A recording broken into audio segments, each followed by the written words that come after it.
Hello, today is Vlog Challenge. Today is day 19th and it's May 27th, Wednesday. So I would like to start with talking a little bit about my activities. Today I had two sessions, one with a designer and one with a power partner. So currently with the sessions, I'm doing this very unique way to do a value exchange. So it really took me a long time to get here because I've been struggling how to work with people and in a fun and a creative way. And right now things are really kind of, getting there, and I'm really excited. So yes, I truly appreciate the time for the people who is investing in this project, and looking forward to the outcome. I don't know what is that outcome as well, but I'm just doing my best every day and improving every day. So currently I'm working on the frameworks. So I do have this consistent, method in my mind on how to be effective communication, how to build a relationship with your staffs, or with anyone around you, how to have this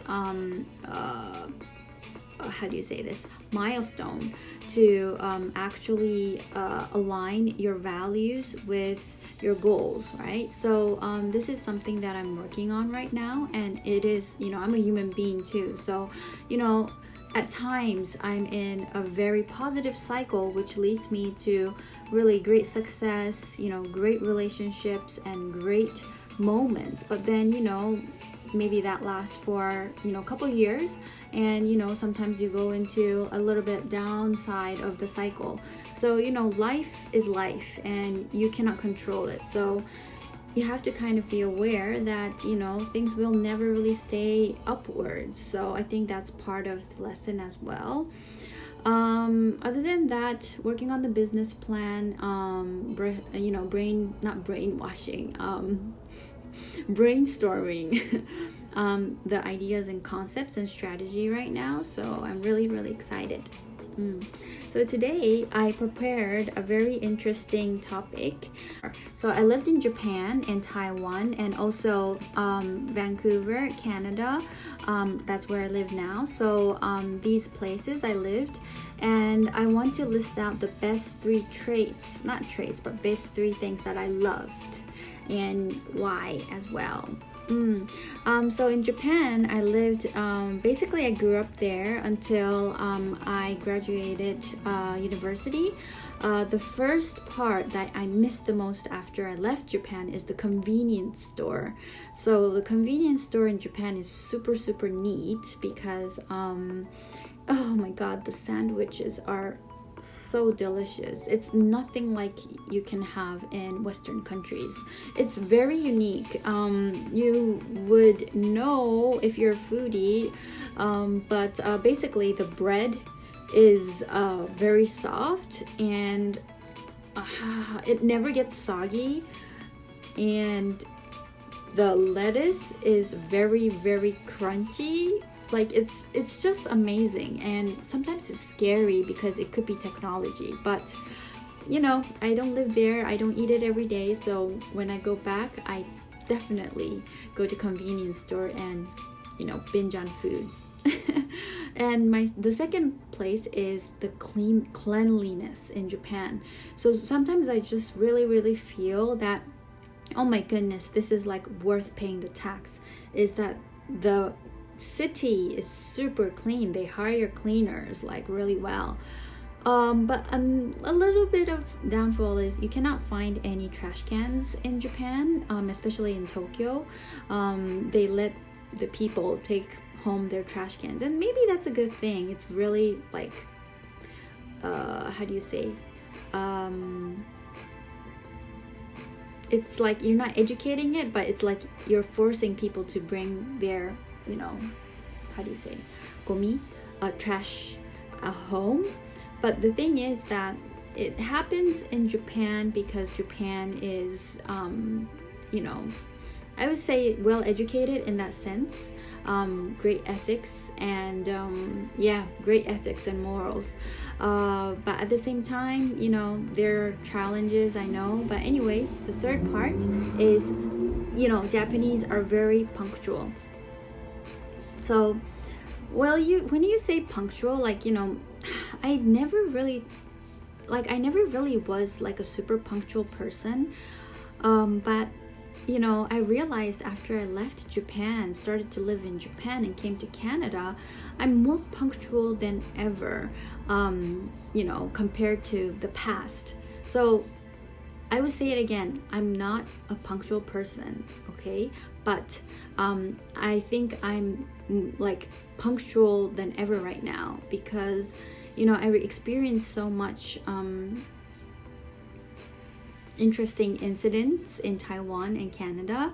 I'm just so surprised how it happens. For example, right? You are planning to meet your friend at 5 and you expect that your friend will come at 5, but sometimes you don't receive any call or text, and then that person comes 10 minutes later, 30 minutes later, and I'm like, So that happened. It's okay, like if it happens one or twice, like it's human, right? But then if it happens with different people and a lot of times, it's like it makes you wonder, right? Wow, is this like Japanese thing? Like are Japanese weird, like keeping the time, like being punctual? But like, you know, I really like that because I feel like it's respectful, right? So that's the part that I love about Japan, because I do respect time. You know, time equals to life, right? And your time is not limited. Like, oh no, your time is limited. You know, right now, every single moment we're walking towards death. So that's how I feel, and that's part of my value. But don't get me wrong, I do, you know, have those moments that I'm late and inevitably late. So, but you know, I respect people, so I basically, you know, text before. If I can, I text beforehand saying that, hey, I couldn't make it. Sometimes I sleep and cannot wake up. Of course I cannot text, but I say sorry like crazy most of the time. So anyways, next is Taiwan. So that's like I would say the third country that I lived in, except from Japan and United States. I lived there from university till around 3 years ago, so that's about 7 years. The first is food. I love food, and the food in Taiwan is remarkable, and also it's very cheap, and I just, you know, it was a heaven, food heaven. I think it depends on the person, but there's a lot of like unique Taiwanese food. I really love Taiwanese food, so I can't wait to go back. There is a great restaurant in Burnaby. The name is Mist. They replicate Taiwanese food. Like, I wouldn't say replicate, it's like an authentic like Taiwanese food, and sometimes I go there, I feel like I'm in Disneyland. Okay, the third part I love about Taiwan is people are super, super kind and full of love. So you can see that everywhere. For example, when I got there, right now my Chinese level is okay, but at the time I couldn't speak Chinese that well. And when I am looking for somewhere, and like even without asking, people come to you and say, hey, you know, do you need help? And sometimes I couldn't find a place, like a shop, and they were like, hey, I know this place. And you know, literally they walk you to the shop, you know, even though it takes like 5 minutes walk, they take you there and they're like, hey, bye. Like, what kind of person does that? Like, and that's not like, you know, like it happens rarely, it happens all the time. So that's a wonderful part about Taiwan. And also they are really nice to elderlies, and you can see that in buses. So for example, you see elderly coming into the bus, and you can like easily see 3 or 4 young people standing up and saying that, hey, you should sit here. So it's a really, really loving culture.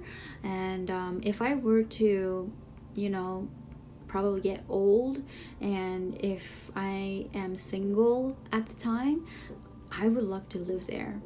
Well, even though I'm not single, I would love to live there. Okay, my next is Vancouver. I say Vancouver. I lived in Toronto for 7 months. Vancouver, the first is, it says health. So the awareness for health is crazy high, you know, compared to any country I ever lived.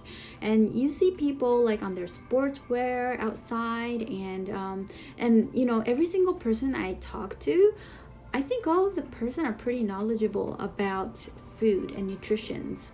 And I'm pretty much surprised by the intelligence level of people who lives in Vancouver. Well, of course, you know, all of the immigrants, you know, are pretty much, you know, high educated, and that's like the criteria of being an immigrant here. So probably that's like a normal thing, but still, I received so much great influences after I lived in Vancouver. And the second part is the climate. I For me, right, I lived in Asia, so basically, you know, it's super humid. I literally cannot breathe there, and I sweat a lot. But here, even in summertime, it's so dry, you know, you don't really sweat, but you know, it's still warm. Oh my god, it's such a great feeling. But I was so surprised, like, you know, I encountered like 2 or 3 person who said that I love the Asia humidity, like I love it, like sweating is great. I'm like, what? Like, you know, I think people just love, you know, what they couldn't have sometimes. But anyways, yeah, the weather is great here. Like, it rains in wintertime, but I think it's just worth it, like totally worth it. Like, summer is heaven here. Okay, the third is diversity. Oh, so I was shocked when I came here, and there was so much diversity in the city, and people are found a way to, you know, live and coexist in the same city. And it's just really, like, I think it's a really sophisticated ideology that Vancouver has. Of course, there's pros and cons all the time, right? But I'm just emphasizing on what I personally love. I grew up in a multicultural background, and I always struggled blending in, and I always had to try really hard to, you know, blend in, or, you know, fit in the box.